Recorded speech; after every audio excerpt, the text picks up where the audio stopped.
हरिद्वार साल में लगने वाला महाकुंभ मेला, जहां करोड़ों श्रद्धालु गंगा, यमुना और सरस्वती के संगम में डुबकी लगाने आते हैं, आस्था और आभा का संगम होता है।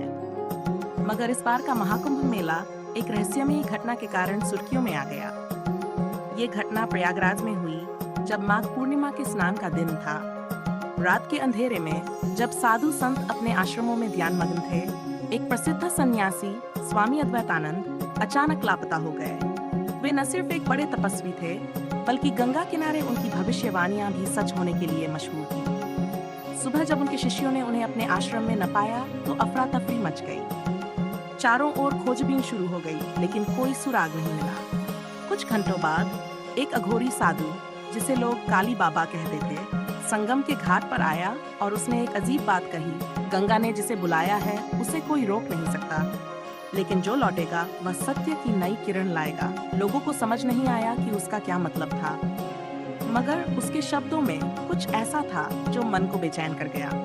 गंगा के पानी में अजीब रात होते ही गंगा के पानी में हलचल होने लगी।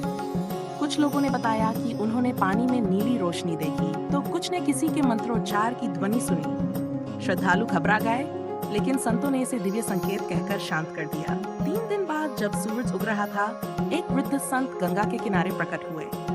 वे कोई और नहीं, बल्कि वही स्वामी अद्वैतानंद थे, मगर उनकी आंखों में एक अलग ही चमक थी। वे शांत थे, मगर उनके चेहरे पर कोई गहरा रहस्य छुपा था।